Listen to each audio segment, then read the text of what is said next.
Back to xylem learning. അപ്പൊ നമ്മുടെ first 2 ചാപ്റ്റേഴ്സിൽ നിന്നുമുള്ള വളരെ ഇമ്പോർട്ടന്റ് ആയിട്ടുള്ള കുറച്ച് ചോദ്യങ്ങളാണ് ഇനി നമ്മൾ പരിചയപ്പെടാൻ പോകുന്നത്. ക്വസ്റ്റ്യൻസിലേക്ക് പോകാം. റിഫ്രാക്ഷനുമായി ബന്ധപ്പെട്ട 3 ചിത്രങ്ങൾ നമുക്ക് തന്നിട്ടുണ്ട്. ഇതിൽ ഏതാണ് ശരിയായ ചിത്രം എന്നതാണ് ചോദ്യം. ഓക്കെ, നോക്കട. എയറിൽ നിന്നും വെള്ളത്തിലേക്ക്, അല്ലെ, വെള്ളത്തിലേക്ക് പ്രകാശം ലൈറ്റ് ഇങ്ങനെ പോവാണ്. അപ്പോൾ എന്താണ് സംഭവിക്കുക? ഒരു ബെൻഡിങ്, വളവ് സംഭവിക്കുമെന്ന് നമുക്കറിയാം. ബിക്കോസ് അവരുടെ ഡെൻസിറ്റിയിൽ വ്യത്യാസമുള്ളത് കൊണ്ട് തന്നെ ഒരു വളവ് സംഭവിക്കും. അത് തന്നെയാണ് നമ്മൾ റിഫ്രാക്ഷൻ എന്ന് പറയുന്നത്, അല്ലെ. അത് നമ്മൾ പഠിച്ചതാണ്. അപ്പൊ അവസാനത്തെ ചിത്രം നോക്കിയാൽ നിങ്ങളൊന്ന് ശ്രദ്ധിച്ചു നോക്കിക്കേ. അവസാനത്തെ ചിത്രത്തില് എന്തെങ്കിലും പെൻഡിങ് ഉണ്ടോ? എന്തെങ്കിലും വളവുണ്ടോ? ഇല്ല, അങ്ങനെ ഒരു സംഭവമില്ല. അതുകൊണ്ട് ഇത് റിഫ്രാക്ഷൻ അല്ല, ഇത് റിഫ്രാക്ഷനുമായി ബന്ധപ്പെട്ട ചിത്രമല്ല എന്ന് നമുക്ക് ഉറപ്പിക്കാൻ പറ്റും. ഇനി ആദ്യത്തെ 2 നോക്കിയാൽ മതി. നോക്കടാ, എയറിൽ നിന്നും വാട്ടറിലേക്ക് പോവാണ്, അല്ലെ.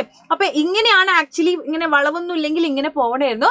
പക്ഷെ ഇത് ഇങ്ങനെ അകന്ന് പോയിട്ടുണ്ട്, അല്ലെ. അപ്പൊ നോർമൽ ആണ്. ഇതാണ് നമ്മുടെ നോർമൽ എന്ന് പറയുന്നത്. നോർമലിൽ നിന്നും ഇതിങ്ങനെ അകന്നു പോയിട്ടുണ്ട്. രണ്ടാമത്തെ ചിത്രമാണ് ഈ നോർമലിലേക്ക് ഇങ്ങനെ അടുത്തടുത്ത് വന്നിട്ടുമുണ്ട്. ഇതിൽ ഏതായിരിക്കും കറക്റ്റ്? അത് അറിയണമെന്നുണ്ടെങ്കിൽ നമ്മൾ ഡെൻസിറ്റിയുടെ ഓർഡർ അറിഞ്ഞിരിക്കണം. ഓരോ മീഡിയത്തിനും നമ്മൾ 4 മീഡിയംസ് ആണ് ഈ ചാപ്റ്ററിൽ പഠിക്കുന്നുണ്ടാവുക.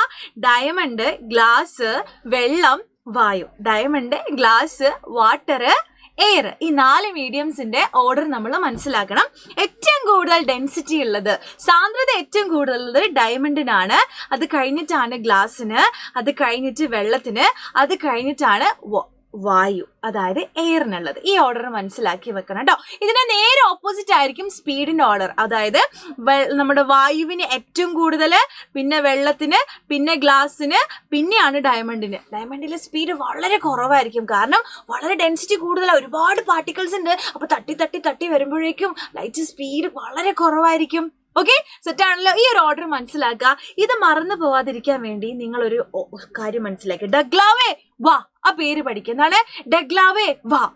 ഡഗ്ലാവ്, അല്ലെ. നമ്മളൊക്കെ പേര് പോലെ ഒരു അമേരിക്കയിലുള്ള ആരുടെ ഒരു പേരാണ് ഡഗ്ലാവ്. ഓക്കെ, ഡഗ്ലാവിന്റെ അമ്മ വിളിക്കുക, ഡഗ്ലാവേ വാ, ഇങ്ങോട്ട് പോരെ എന്ന് പറയാണ്. ആ ഒരു ഓർഡർ മനസ്സിലാക്കുക. ആൻഡ് ഡയമണ്ടിന് ഏറ്റവും ഡെൻസിറ്റി കൂടുതൽ, അപ്പൊ ഡെൻസിറ്റി കൂടിയ ഓർഡർ ആണ് ഇതെന്ന് നിങ്ങൾ മനസ്സിലാക്കി വെക്കണം. സെറ്റാണല്ലോ. ഡെൻസിറ്റി കൂടിയ ഓർഡർ ആണ് കേട്ടോ. ഡെൻസിറ്റി ഏറ്റവും കൂടുതൽ നിന്നും കുറഞ്ഞു പോകുന്നതിലേക്കുള്ള ഓർഡർ ആണ്. അത് മനസ്സിലാക്കി വെച്ച് മറ്റൊന്ന് നേരെ ഓപ്പോസിറ്റ് ആണ് ഓർമ്മിച്ച് വെക്കുക. ഓക്കെ, സെറ്റാണല്ലോ. ഇനി നമ്മൾ അറിഞ്ഞിരിക്കേണ്ടത് ഡെൻസിറ്റി അല്ലെങ്കിൽ സാന്ദ്രത കുറഞ്ഞതിൽ നിന്നും കൂടിയതിലേക്ക് ലൈറ്റ് വരുന്ന സമയത്ത്, അതായത് ഒരൊക്കെ പൈസയൊന്നുമില്ല, പെട്ടെന്ന് പൈസക്കാരാകുമ്പോൾ കുടുംബക്കാർ മുഴുവൻ അതിൻ്റെ അടുത്തേക്ക് ഓടി വരും, അല്ലേ. അപ്പൊ എല്ലാവരും എന്ത് ചെയ്യും? അടുത്തേക്ക് വരും, നോർമലിന്റെ അടുത്തേക്ക് വരും. കുറഞ്ഞതിൽ നിന്നും കൂടിയതിലേക്ക് പോകുമ്പോൾ അടുത്തേക്ക് വരും, നോർമലിന്റെ അടുത്തേക്ക്. ഇനി ഒരാൾക്ക് ഭയങ്കര പൈസക്കാരാണ്, അപ്പൊ എല്ലാവരും അടുത്തുണ്ടായിരുന്നു കേട്ടോ. പെട്ടെന്ന് അയാളുടെ ഒക്കെ പൊട്ടി പാളിസ്, അയാൾ ഭയങ്കര ദരിദ്രനായിട്ട് മാറും. അപ്പൊ എല്ലാവരും, കുടുംബക്കാരും കൂട്ടുകാരും മുഴുവൻ അല്ലെന്ന് അകന്നു പോകൂലേ. അപ്പൊ കൂടിയതിൽ നിന്നും കുറഞ്ഞതിലേക്ക് പോകുമ്പോൾ എല്ലാവരും എന്ത് ചെയ്യും? അകന്നു പോകും, അകലും. ആ കാര്യം നിങ്ങൾ മനസ്സിലാക്കി വെച്ചാൽ മതി. സോ ഇവിടേക്ക് വരിക.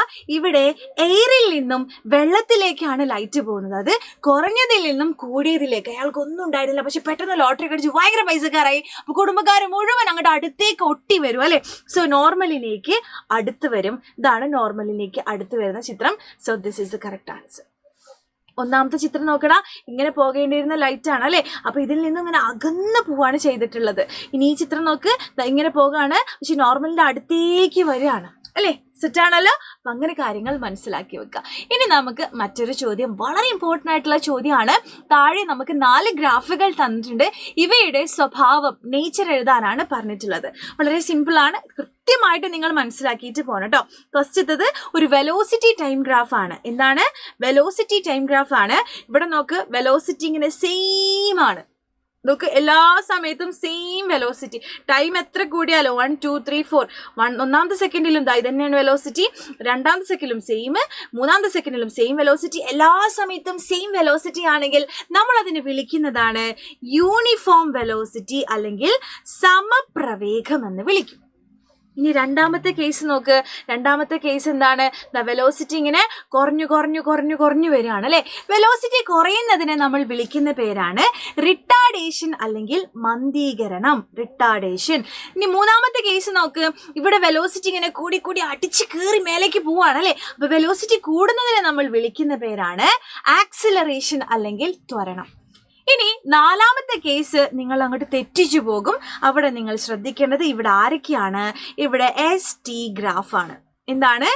ST ഗ്രാഫാണ്. ഇവിടെ നോക്ക്, ഒന്നാമത്തെ സെക്കൻഡ്, രണ്ടാമത്തെ, അങ്ങനെ ഞാൻ വെറുതെ നമ്പർ ഇട്ട് കൊടുക്കുകയാണേ. എൻ്റെ ഇഷ്ടത്തിലാണ് കൊടുക്കുന്നത് കേട്ടോ. 5, 10, 15 അങ്ങനെ ഗ്രാഫിൽ നമ്പർ ഇട്ട് കൊടുത്തു.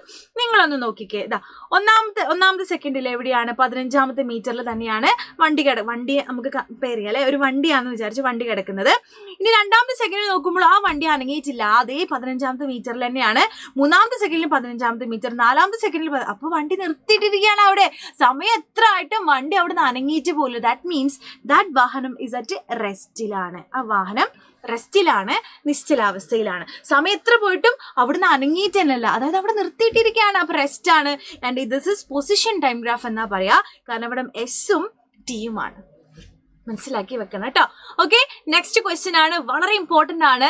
Right 2 conditions for refraction. ഈ അപവർത്തനം, ഈ വളവ് സംഭവിക്കണമെങ്കിൽ 2 നിബന്ധനകളുണ്ട്. എന്തെല്ലാമാണ് അതെന്നാണ് ചോദ്യം. അതാണ്, ഒരു മീഡിയത്തിൽ നിന്ന് മറ്റൊരു മീഡിയത്തിലേക്ക് ലൈറ്റ് വരുമ്പോഴാണ് ഈ ഒരു പ്രശ്നം സംഭവിക്കുന്നത്. അതില് ഏറ്റവും പ്രധാനപ്പെട്ട കാര്യം എന്ന് പറയുന്നത്, ഈ 2 മീഡിയം തമ്മിൽ ഡെൻസിറ്റിയിൽ മാറ്റം വരണം. അതെന്തായാലും ഉണ്ടാവും അല്ലേ. ഡെൻസിറ്റിയിൽ എന്ത് വേണം? മാറ്റം വരണം. അതിൻ്റെ കൂടെ തന്നെ പ്രകാശം ചെരിഞ്ഞ് പതിക്കണം, പ്രകാശം ചെരിയണം. ഇതാണ് നമ്മളുടെ, ഇത് മീഡിയം 1 ആണ്, ഇത് മീഡിയം 2 ആണെന്ന് വിചാരിച്ചോളൂ. അപ്പോൾ ലൈറ്റ് ഇങ്ങനെ നേരെ വന്നിട്ട് കാര്യമില്ല. നേരെ വന്നാൽ ഒരിക്കലും ബെൻഡിങ് സംഭവിക്കില്ല, അത് നേരെ പോവാണ് ചെയ്യുക. ബെൻഡിങ് സംഭവിക്കാൻ ഒരു വളവ് സംഭവിക്കണം. അതിന് എപ്പോഴും ലൈറ്റ് ഇങ്ങനെ ചെരിഞ്ഞ് പതിക്കണം, ലൈറ്റ് ഇങ്ങനെ ചെരിഞ്ഞ് പതിക്കണം. അതാണ് അടുത്തൊരു കണ്ടീഷൻ. സോ കൃത്യമായിട്ട് മനസ്സിലാക്കുക. And this is the another question. Right 3 application of total internal reflection. Total internal റിഫ്ലക്ഷന്റെ 3 ആപ്ലിക്കേഷൻസ് എഴുതാനാണ് പറഞ്ഞിട്ടുള്ളത്. സോ ഇതിൻ്റെ ആൻസർ നിങ്ങൾ എന്ത് ചെയ്യണം? കമൻ്റ് ആയിട്ട് അറിയിക്കുക. ഓക്കെ, അപ്പോൾ ഇനിയും എന്തെങ്കിലും വേണമെന്നുണ്ടെങ്കിൽ പെട്ടെന്ന് കമൻറ്റ് ചെയ്തോളൂ, വീഡിയോ ആയിട്ട് അപ്ലോഡ് ചെയ്യാം.